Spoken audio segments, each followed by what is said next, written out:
Hey, this video is part of a series called 30 Devices in 1.5 Years, a noob's journey. Well, I'm the noob, and I've literally purchased over 30 devices including MIDI keyboards and controllers, synthesizers, audio interfaces and mixers, studio monitors and headphones. So why bother listening to me instead of an expert? Well, I'm a noob, and if you're a noob as well, I understand what you're going through and I can speak your language. I can also stop you from making unnecessary purchases based on my experiences with GAS, which is Gear Acquisition Syndrome. So without further ado, keep watching. Today's going to be a very quick video and I'm going to talk about the keybed of the Nektar Panorama T4. Now there's quite a few videos on YouTube regarding the T4 and the T6 going through all its features, but today is just about the keybed. In terms of appearance, first of all, you'll notice that these are full-size keys, so they're not mini keys.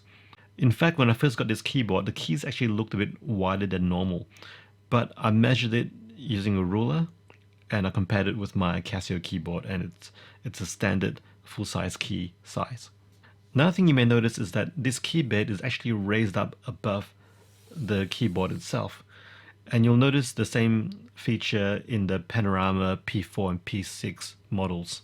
It's a uniquely Nektar feature, which I quite like. It looks pretty cool.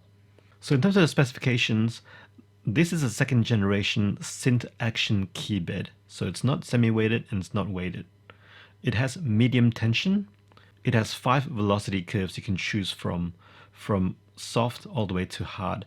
There's also a feature where you can choose a fixed velocity curve and enable a fader to control the velocity on the fly, which is pretty cool. And of course, this keybed has aftertouch, which you can use for additional expression. So how does it feel? I think that this keybed feels quite good, and it's got a quality about it that you won't find in cheaper models.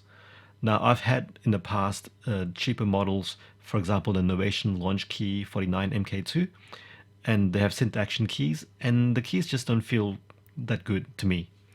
I also had the Arturia Keylab Essential 49, and again, I didn't really like the keybed because it was quite light on the press. I also had the M Audio Oxygen Pro 49 keyboard, and that had a semi-weighted keybed, and that actually had quite a nice feel to it. I really enjoyed that keyboard, apart from the other issues that it had. Now, first of all, when I started playing this keyboard, I wasn't quite used to it. I thought it wasn't working properly because really shallow presses don't actually register, yeah?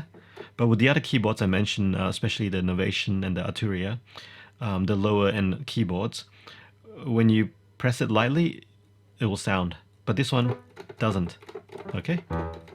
You have to press it harder to work. Another thing you may realize is actually the keybed is quite noisy, which other people may have spoken about on YouTube. Can you hear that? Now that can get quite annoying for some people, and initially I thought, wow, can I actually live with this keyboard having that much noise? But the more I played it, the more I enjoyed it. I felt that I can be very expressive with this keyboard. I guess when you load up an instrument and you start playing it, you may not really notice the noisy keybed, especially if you wear headphones. Anyway, I'll give you an example.